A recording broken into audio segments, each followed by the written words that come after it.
And we're live. Live video is starting. Hello and welcome to a brand new episode of Black, White, and Red All Over. I'm Victor Dandridge, the hardest working man in comics. Ryan Seymore, king of Comic Town in Columbus, Ohio. Oh yeah, as you can see, we are doing things a little different. Nope, I guess that was the in-test. So that was it. That was it. This is booty. I love it. In-test broadcast. No, we don't want to end the video. What is happening? Cancel. We're still going. We're still live. All right, we're still live. Okay. So it was just a test. Ha! We're there. Okay, so hello and welcome to a brand new episode of Black, White, and Red All Over. I'm Victor Dandridge, hardest working man in comics. Ryan Seymore, king of Comic Town. And this is what happens when Jeremy is gone. He is in, where is he at? It's like Boca Raton or Yeah, something like that. Really, really nice. He stole some sort of money. He's on the run. Yeah. He told us last minute, forget you guys and your comic booky goodness.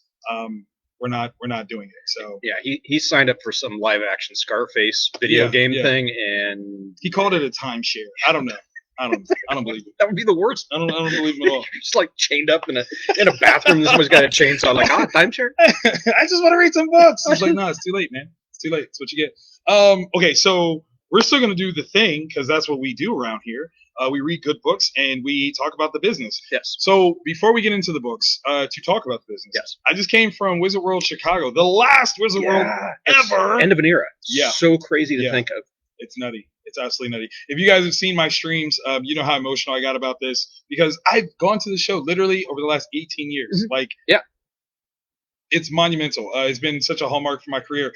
This weekend, though, I did some of the craziest things that were fantastic. I got to hang out with Peter David. Oh, nice. That's number one. We started talking about, X Factor 87, the classic psychiatrist issue. Do you know why he wrote that? No. Because the way he likes to write is just, people, dialogue, speak, that's on the page. Boom, it's there.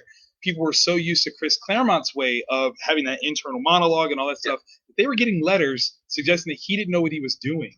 And so he wrote that issue to show that he knows these characters. And I'm like, nailed it. Yeah, it's so weird. Fans and their opinions. Yeah, but dang, I like it. It's Peter David. I know, right? Like, come on, don't doubt the master. Did you watch any of the fandom, DC fandom stuff? Little bits here and there. Did you see the Batman trailer? It looked really, really good. Yes. Yes. Zoe Kravitz is going to kill it. Stop. I just can't. You're not allowed to say her name while I'm in a public space. It's It looked violent. It definitely did that. That cup with the question mark. Oh my God, wasn't that sinister? Yeah, I enjoyed it. I love that. Who was it? Colin Farrell in his portrayal of the Penguin is projecting his best Robert De Niro. Yeah, it's brilliant. Like Penguin is a scary character, right? Like Danny DeVito, but he's also kind of like almost comic in a way. Right? Not this one though. No. Like this one, Colin Farrell is. He looks like he's a problem. Yeah, it's gonna be. I can't wait. I literally can't wait. Okay, so speaking of can't wait, we read some amazing books. Where do you want to start in terms of our groupings here? That's tough. I'm trying to think. Let's end with the one that we don't physically. Okay, we can end with the one we don't. It's still live. That's right. God damn it, it's still on there. I look extra stupid.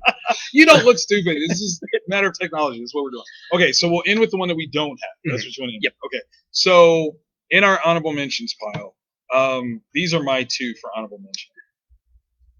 What do you got? Oh, someone grabbed the other copy off the wall. Rude. It wasn't me. It wasn't me.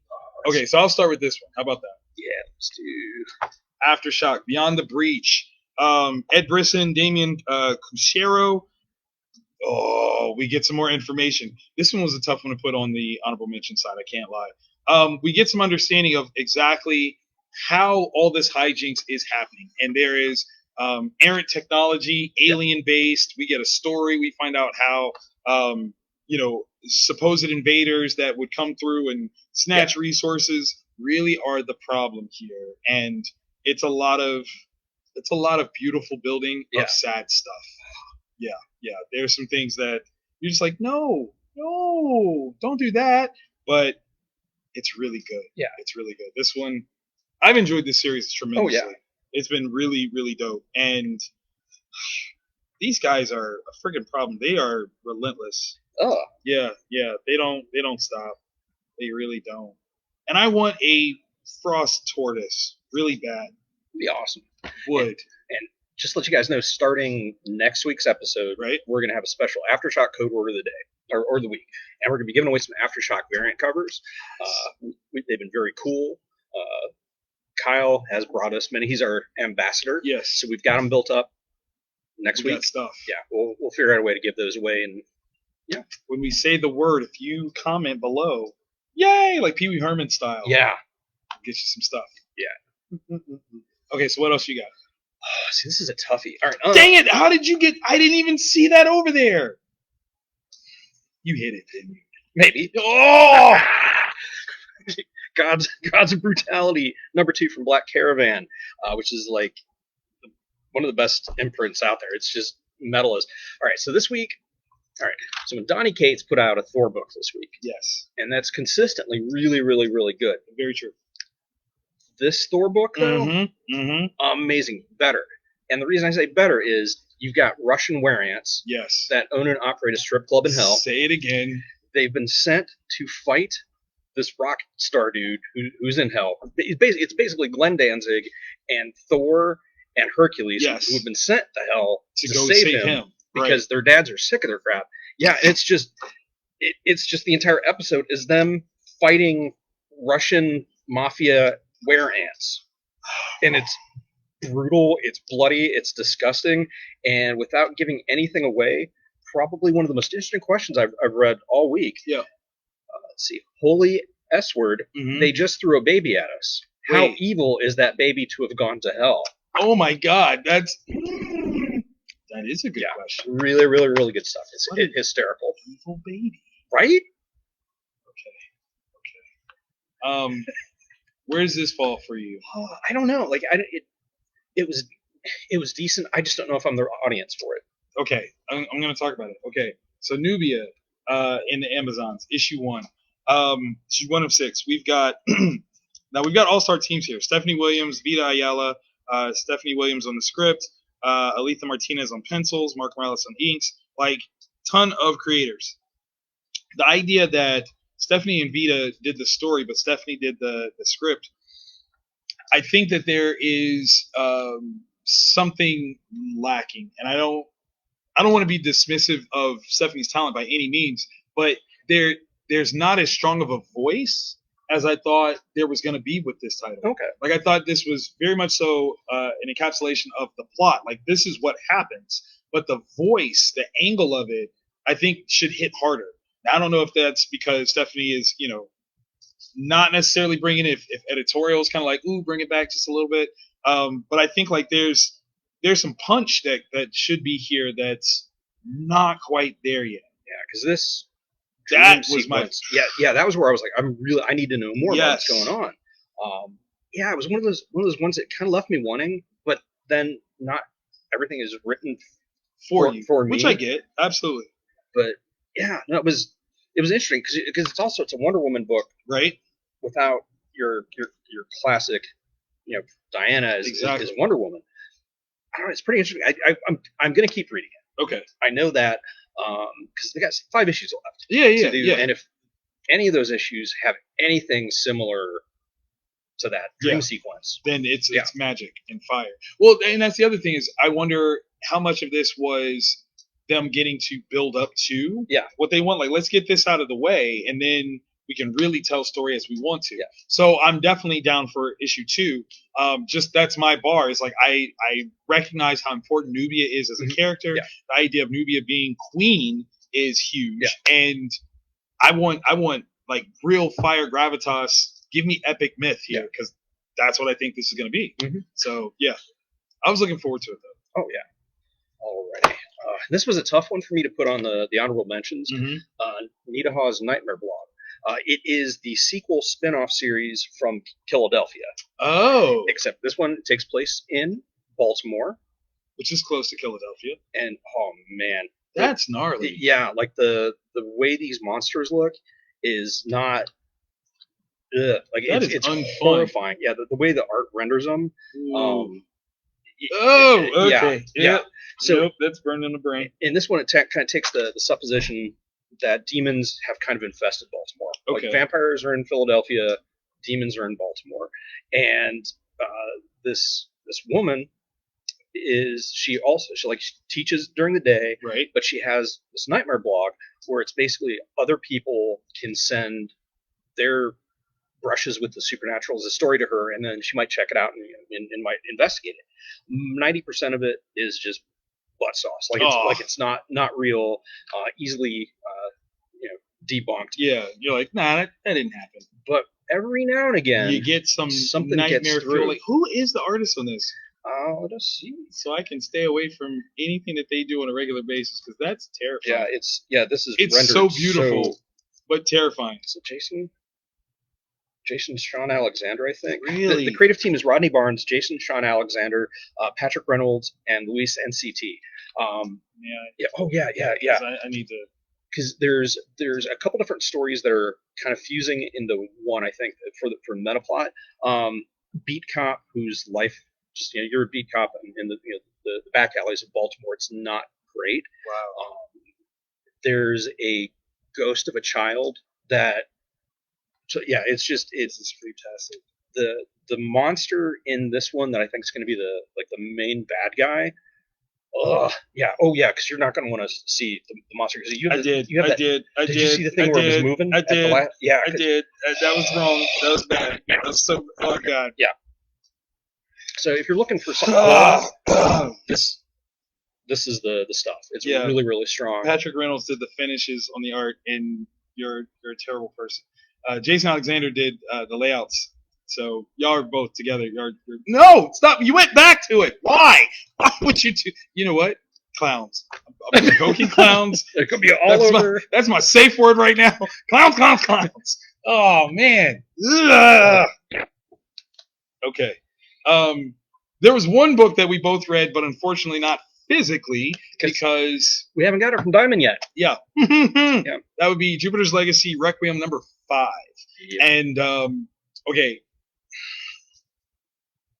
I've never, ever, and I mean ever, felt so bad for someone with super hearing powers like this in my life. That sucked. That sucked so bad. Oh my gosh, so bad. Because I've never felt so bad for anyone with that ability.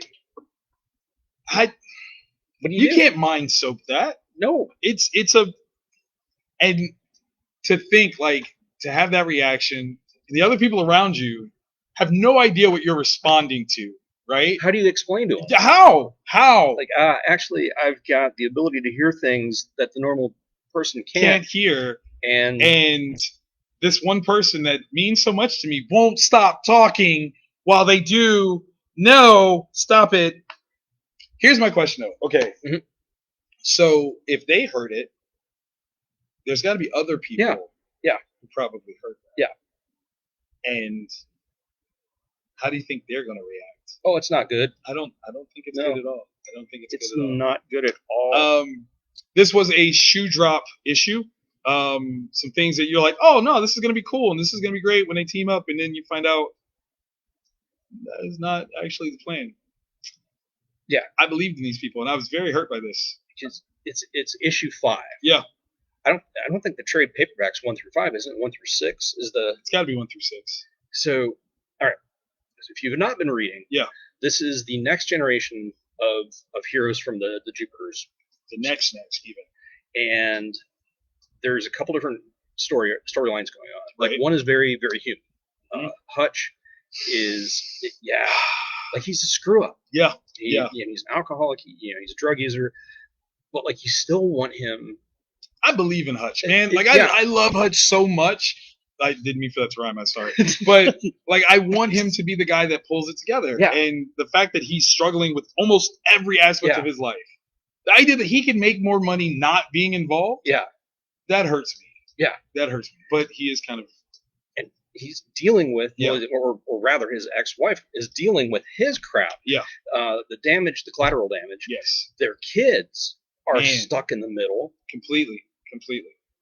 Oh God! And it's crazy. And then there's that other planet that our heroine is going to go and she's going to help save this planet. Knew it was going to be like the Super Justice League moment, right? And then some stuff like this is now to the story where like the first couple issues there were a lot of things like there were different story threads. Yes, they've all now woven together. Yes, and every beat, every page, every panel is like coalescing. Yeah, it's just kind of like yeah. Wait, because like there's a character that seemingly has died, and I refuse. I refuse to believe. Thank you. I'm so glad that we are on the same. I'm like, I don't believe you. I do not. No, you're not gonna do. Not again. You're not gonna do this to me again. Yeah, because it's one of those characters that's like the spiritual heart of the story. Absolutely. And that entire sequence, I was just like, no, stop. Yeah.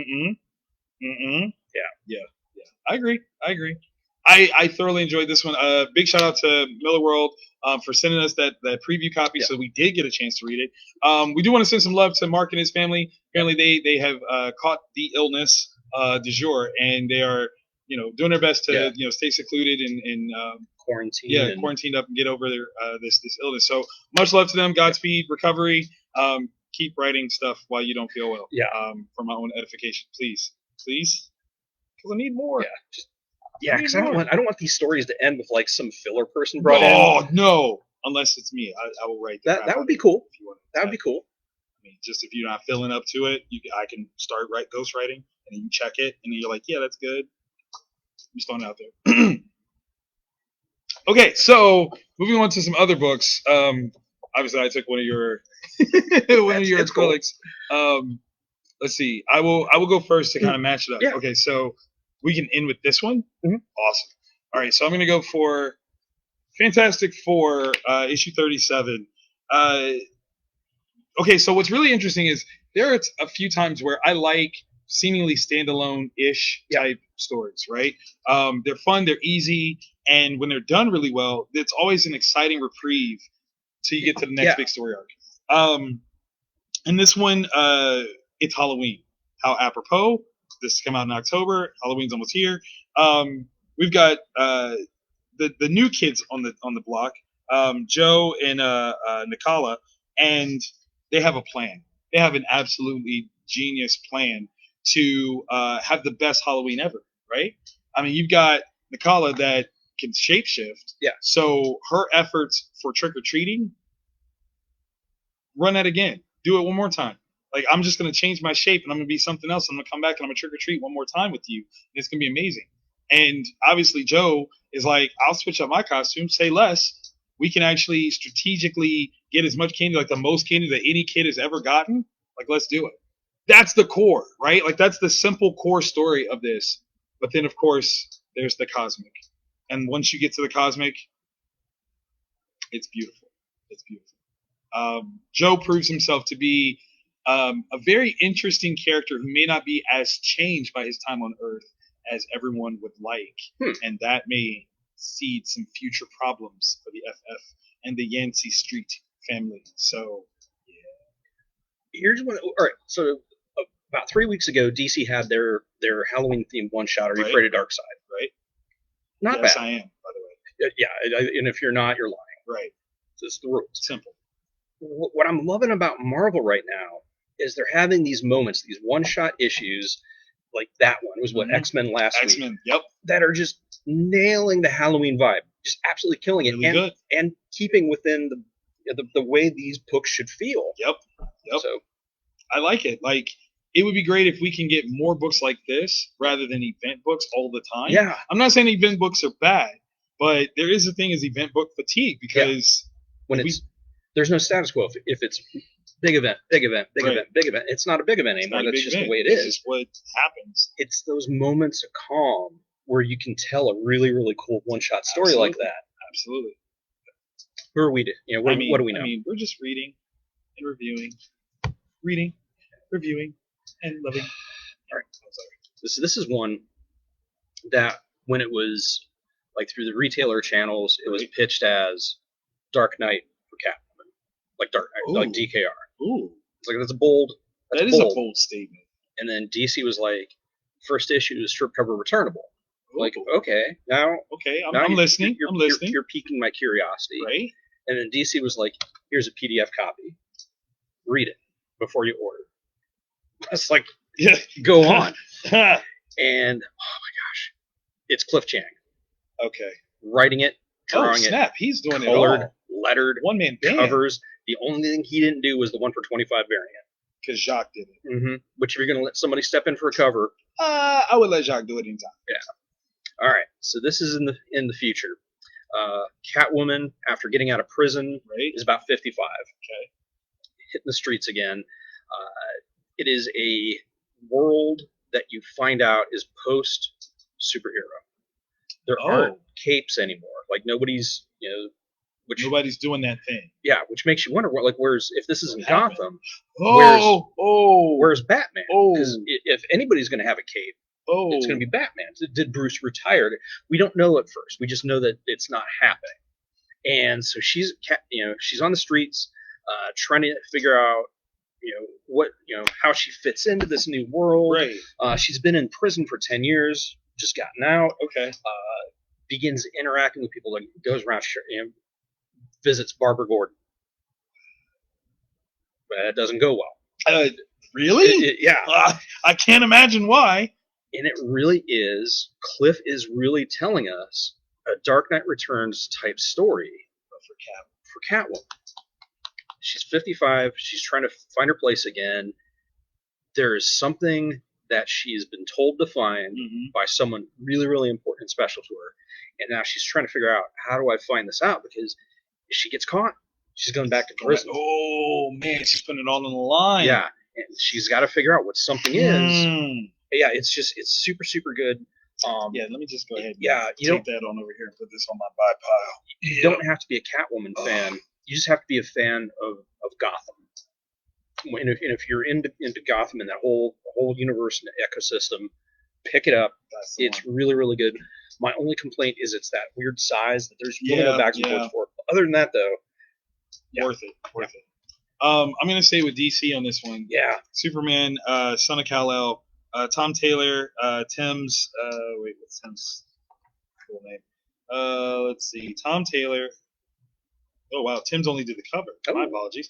Danielle De Niculo did the art. Gabe Eltab and High Five did the color. Dave Sharp on the letters. Okay. You may have heard of this character earlier. Yeah, he's been in the news a little, like a titch. So when you recognize what can be done in comics, and almost exclusively in comics, you are like, you're a dope storyteller. When you do something that is traditionally done in film and you pull it off in comics, that is one of the most amazing things I've ever seen. It's difficult to do. Very. So what we see here is this sequence. This is how it opens. Yeah. Almost the rest of the book doesn't even matter. Because once you parcel out what exactly is happening right here, because upon looking at it, I'm like, well, this doesn't make sense. What's happening? As this is happening, he's seeing it and is moving. No one else is responding to it because he's moving that fast. Oh, nice. Like, he's still sitting there talking because it hasn't even registered what is happening. I lost my mind on just this page 2 and 3 sold me on the whole book. It didn't even matter what else happened in this book. 2 and 3 got it. If you guys have been reading this, you know that John has made a huge splash by somewhat standing against the island nation of Gomorrah. And if you are a long form like Wildstorm reader, you know Gomorrah, Henry Bendix. There's a whole thing, Stormwatch, all kinds of stuff attached to that.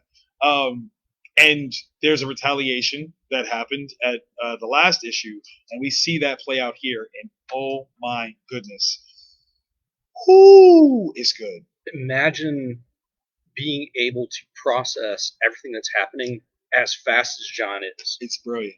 It's crazy. And the people that are in that room, there's no room for error. Like that is none. None. Man. And literally, like as this is happening, this is the response to it. Yeah. And he's trying, like, he races this person, and it. Hey man, Tom, you want to fight? I feel like if I can beat you in any way, shape, or form, whether that's like paper, rock, scissors, or something, I will gain some form of your writing power, and I will be better for it. Let's throw hands, man. I feel like if you just hit me with whatever you type with, I'll just yep, those are good words. Like, absorb it. That's what I want, man. Let me just parasite you for like a minute. Protect your neck, Tom. Okay, I'm coming for you, man. Because that's dope. That is the level of characterization, high action, super dope storytelling. What has Tom written that hasn't been awesome? I can't. There's nothing I can think of. I got nothing. I was gonna say like his name on a check, but even that's awesome. So no, I don't. Yeah, grocery list maybe, but he probably writes that super it's probably sweet. Awesome. Right? It's got like panel designs on it. Oh man, Pico. Oh, Pico de Gallo. Good choice. He's made matcha dope. Hate you, Tom.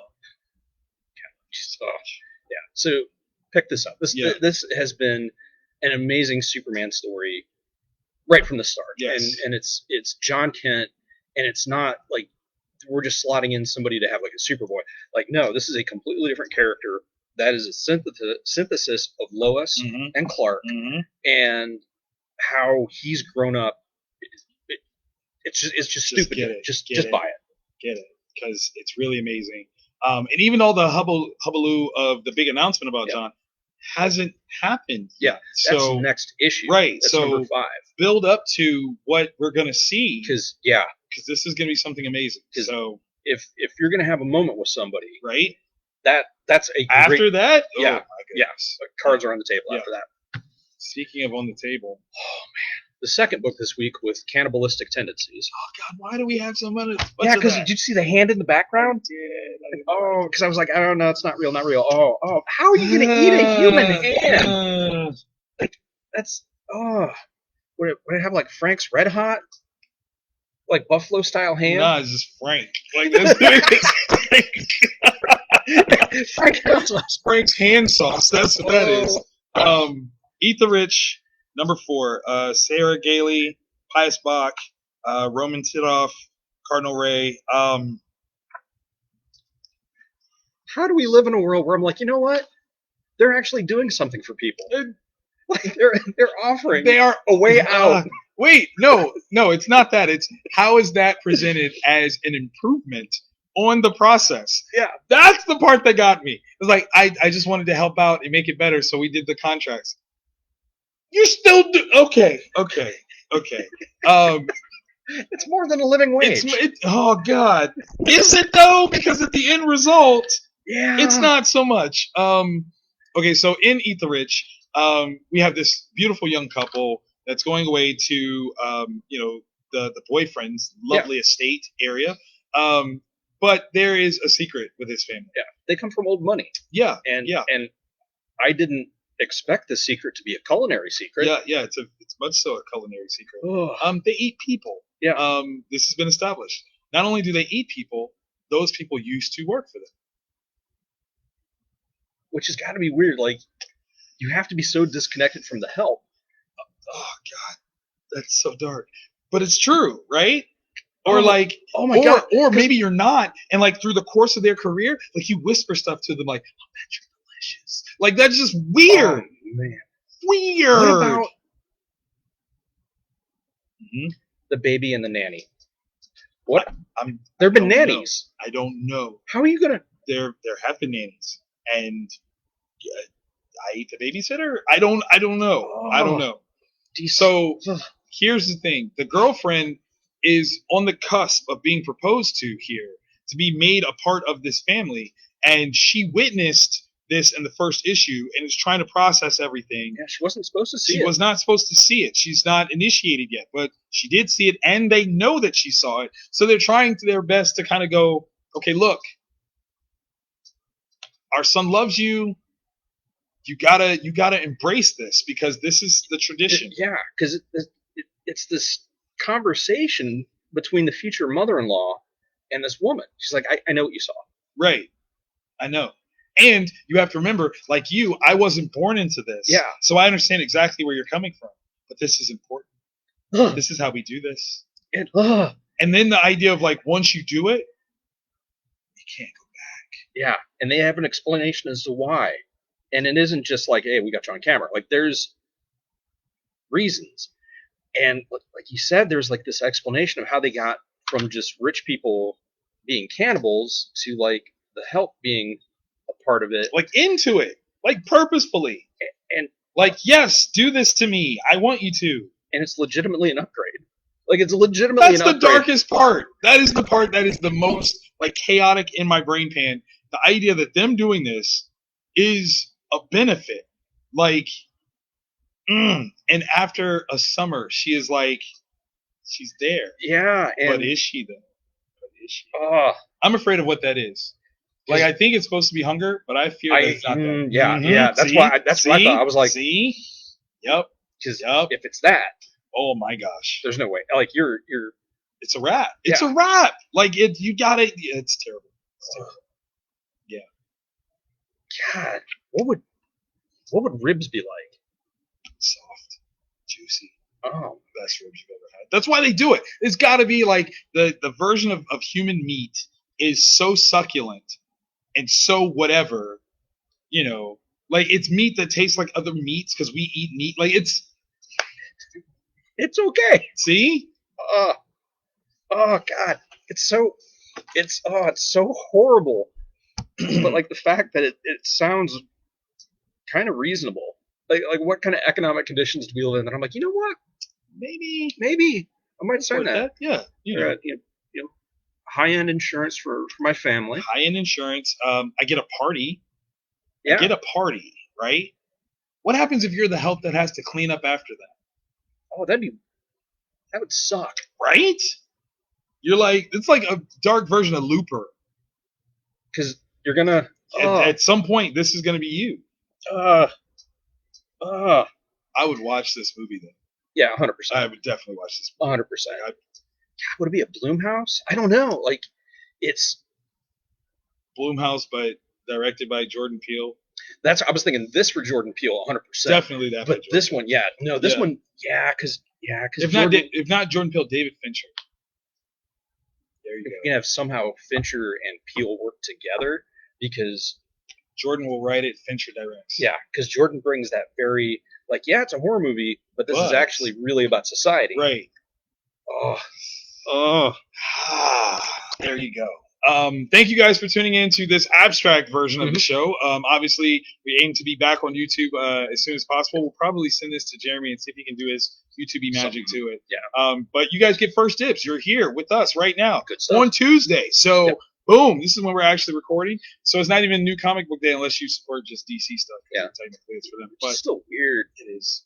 It's like, goddamn, guys. Just I know.